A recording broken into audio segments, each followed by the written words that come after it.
of weeks ago, Keira Knightley faced huge backlash for defending J.K. Rowling. Really, she was defending herself. She was in an interview about an upcoming movie, The Woman in Cabin 10, that she stars in, and the interviewer just hijacked it in order to make the interview into a soundbite about J.K. Rowling. She was hoping Keira Knightley would throw her under the bus because Keira Knightley is voice acting in an audiobook for the franchise. But Keira Knightley just bluntly stated that she is not aware of the calls for boycott, and she's not really on social media like that. Love that and for her. ultimately, she did the kindergarten teacher affect. She's school-marmed. We all need to learn to get along with each other, even if we disagree about things. Am I right, guys? And she kind of just laughed in this person's face and brushed it off expertly. And she was praised by some for this. Others were incensed at her reaction, like, how dare you? You're speaking from a place of privilege. Of course you think that this isn't important because you're not part of this oppressed class.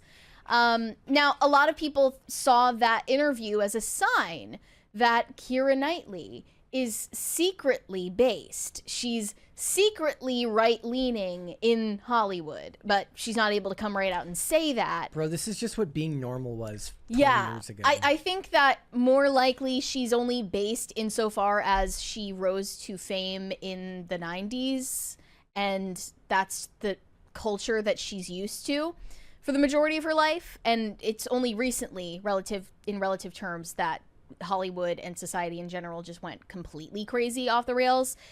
Another sign that people are pointing out as evidence of Keira Knightley being secretly based, secretly on our side, secretly right-wing, is a recent comment she made about parenting. She says that she bans her kids from social media. I actually want to show a clip of her from a recent interview where she explained why she has made this decision for her family. Is that nobody's got the answer. I find it very terrifying because they're unregulated spaces, and I think for children, unregulated spaces are ones that I want to protect them from. So in our house, we've got a no social media thing. They're not allowed on devices. If we can't see what they're looking at, then they're not allowed on them. I don't know if that's right. You know, how long do you think? Because how long can I keep that going? That was what I was going to ask. Because one of the great difficulties that I always find is peer pressure, and I completely get that for you. And there's far less about me on the internet than there is about you. But you kind of don't necessarily want them going to those places. But then when the peers start to say, "Well, why aren't you on this thing?" Yeah, I mean, we haven't had that yet. I mean, I think we're at one of the schools that is doing that. What is it? Social media free childhood. Oh, where the parents all do the same thing. Where the parents mostly all do the same thing. So I think most of the parents at the school, there was a big push. Know that there's somebody that's not doing it and they're talking shit behind their back. And most of us are in agreement that that's the way forward that we want to go. But obviously not everybody, because it is an issue that divides lots of people. So you try and kind of go, okay, at this play date, what are you going to see? What are you not going to see? You know, and I think it's great to have a group of parents where you can be open and you can have those conversations, and that's what you hope. But obviously that's not the case everywhere. I think that is the case at our school more in that particular year group, but I think, again, it could change from year group to year group. I would love it if some regulation came in so it wasn't all put on the parents, though. I think the answer is... So the usual clapbacks to parents who say that they don't let their kids use social media include, well, what if they don't fit in with the other kids and all the other kids are saying 6'7" and your kid gets bullied because he doesn't know what 6'7" means?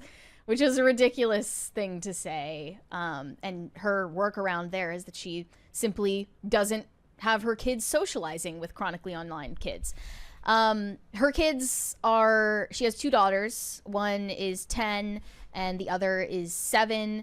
And she thankfully has made this decision to protect them from social media brain rot. I don't think that she's saying this from a place of privilege. I think anyone can make this decision, not just celebrities. Maybe the question of whether you can put them in a special school that's for social media free households is a different thing.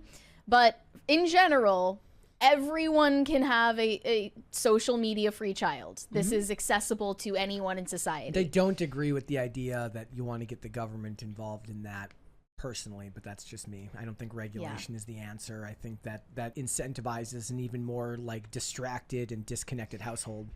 I think that it ultimately rests on the shoulders of the parents to protect their kids. However, when we see social media platforms get exposed repeatedly for targeting child audiences with sexualized content, as Meta has been exposed for doing multiple times, or perhaps like Twitch, harboring communities of PDF files on their platforms, they should be regulated to stop that behavior. Now, here, the most ridiculous clapback to what she said is that this is somehow a right-wing dog whistle. The idea that you wouldn't let your kid have a TikTok account is a right-wing dog whistle. The most reasonable reply here says, it's so fun when the most normal coded celebrities from your childhood, like Keanu Reeves or Keira Knightley, actually do end up being completely normal, well-adjusted people with reasonable takes on today's issues. Again, it's because she is an artifact of the past. What did Keanu Reeves say about AI? He's like, yeah, it kind of sucks, man. Yeah, he's just like, not fun. It's not fun when people make AI videos of me. Yeah. And here was a response from a pro-trans account. Being anti-trans by association with J.K. Rowling and then days later having a protect the children moment, even though her points on social media are valid, feels a little linked. So just even the idea of protecting children from anything is a right-wing dog whistle. Another reply said, this is code, her comment, this is code for concern about social contagion of trans identities in the youth. That's bonkers. I've interviewed liberal moms who say they're channeling all their energy into anti-smartphone activism because they worry their kids will encounter gender ideology, but they don't want to be labeled bigots. I think that's a piece of it. But there are plenty of other reasons to ban social media in your household besides just the risk of your children coming across gender ideology. Wouldn't they just talk about, don't the women just want to talk about how they don't want to end up with beauty standards like Selena Gomez? Yeah, there are countless reasons that you could use to defend the decision. You know, beauty standards, probably also bullying on social media. Yeah. Or you end up being that mom who bullied her own daughter on social media. Cognitive impairment. Celebrity idol worship. Yeah, you don't want to end up like me where you have like the attention span of a freaking gnat. Span. Yeah, it shortens the attention span. That's true, guys. Like porn. Don't be like me. Porn don't have the tiny attention is span. Another thing. Predators on social media coming after children. I mean, there are so many reasons to not let your kid have social media that have nothing to do with anything that should be politically divisive. So I don't think this is as much code as they think it is. And here were a few replies about Keira Knightley actually using this to signal her social status and her wealth. Tech-free private schools and abstaining from tech will be a new class signifier, like eating healthy and being in shape.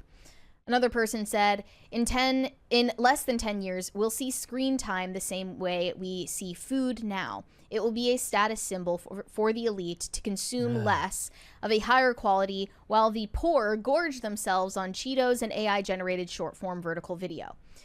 So another reply said, guys, this is only for wealthy people. Your kids are totally better off going to Palantir Matcha Labubu Zoom school that incorporates AI tools to prepare them for the job market. Again, this isn't a class thing. Anyone of any socioeconomic status can refrain from giving their child a smartphone and social media and unfettered internet access. That's not a class signifier. I mean, maybe the wealthy are more likely to make those decisions, and certainly big tech CEOs are notorious for shielding their children from the social media platforms they expect us to all adopt en masse. And the hypocrisy is worth pointing out. But again, this is not something that you're not able to implement because you're not a multimillionaire like Keira Knightley or even a billionaire like Mark Zuckerberg. Anyone can do this. In fact, Mark Zuckerberg was just exposed for apparently violating some municipal codes, holding a homeschool co-op in his home with a bunch of other ultra-wealthy elite children. It was, of course, Montessori style, 0 screen time, 0 social media, 0 AI, no iPads, nothing. Yeah. And this is what the big tech CEOs believe in. Yeah. Like, they do understand fully well like that the their CEOs platforms are damaging to children and adults. It's like the CEOs of Coke and Pepsi saying they wouldn't let their kids drink their products. Yeah, exactly. Or McDonald's. Or I saw some woman say that she worked for an executive at like maybe Procter and Gamble or something. Her household was plastic free. You know, they have a different standard for themselves than they expect us to have for ourselves. That's worth pointing out. But again, like, doesn't mean that this is somehow exclusive to wealthy people. You can raise your kids the same exact way, and you don't even need to send them to a super expensive private school to keep them from getting on TikTok. In fact, it's cheaper for you. You don't have to spend money on tech. Yep. Like, it's literally cheaper. 20 there. From Pop Culture Junkie, a film critic friend of mine interviewed Knightley as her role in Pirates. in Pirates of the Caribbean blew up. She spent some off-camera time with Knightley and described her as the most normal actress she had ever met. That's awesome. She comes off as extremely well-adjusted. Yep. Hence why she has takes like this. And then the problem is when poorly adjusted people read the quotes from well-adjusted people, they tend to get angry. That goes at for such a people thing. across the political spectrum. I did a video today, guys. I guess I can mention this part of it. There was this tweet going around from this guy who was saying that you should go support Shelby Oaks, Chris Stuckman's new movie that came out this weekend. He said you should go see the movie because Chris Stuckman is queer and escaped a cult.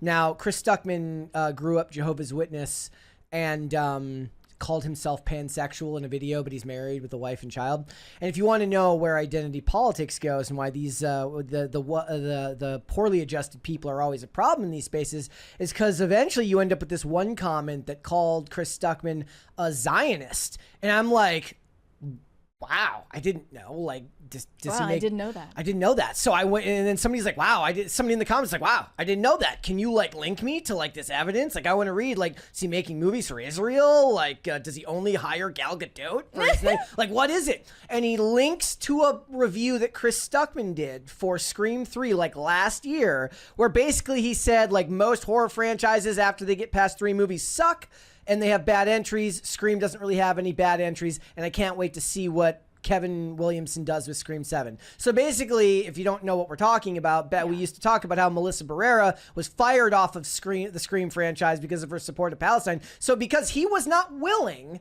to like boycott a movie franchise because a star got fired for her political beliefs, he was somehow a Zionist. Yeah. And that's the type of mental illness that society is dealing with these days. Also, people then called him privileged for like being able to support stuff either way. It's like, no, the ultimate sign of privilege is like in today, like going to movies based on identity in this economy. Are you kidding me? Like the ultimate sign of privilege would be to go to a movie just because the person has like politics you agree with. Actually, like going to see movies in theaters multiple times per month is a status signal. Yeah, it is. And I think people are reading into things a little bit too much here with Keira Knightley and other examples. However, there is another point of evidence that she's not mentally ill. She just published a children's book. It's a picture book. And surprise, surprise, it has nothing to do with gay people or trans people or non-binary, anything. She did the art as well. It's not about critical race theory. It's not about gender. It's actually a picture book that she designed to help older siblings get used to the idea of having a new, younger sibling. That's amazing. It's written and illustrated by Keira Knightley, who tells a whimsical story about a young girl that wishes her new baby sister would be carried away by birds. But when it actually happens, the guilt-ridden girl embarks on a journey to retrieve her little sibling.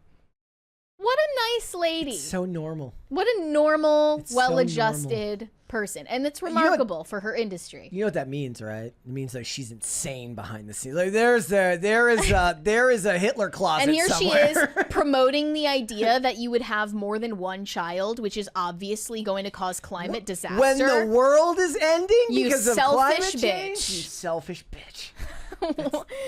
So she said the project was inadvertently born roughly 5 years ago thanks to Keira Knightley's 2 daughters Edie and Delilah. She said it was a complete accident. My eldest kid didn't sleep very much, and we tried different routines to try to get her to sleep. Eventually, I came to this idea that if I drew her a picture every night, then she would go to bed, and I'd leave it in her room. When Edie would wake up, she knew that I had been thinking about her. So every night before bed, she would tell me what picture she wanted me to draw. And it then became this picture book that she created for families. And it's not about, cutting your bleep off, which is great. I guess that means that Keira Knightley is a right-wing extremist. I don't know. A Timeless Fable by Keira Knightley. Okay. And it's pretty. All right. Multi-talented. All right. A multi-hyphenate. Thanks for watching. Listen to full episodes of Pop Culture Crisis on Spotify. Keep up with us on social media and make sure you subscribe and ring that bell so you never miss the show. Bye, guys.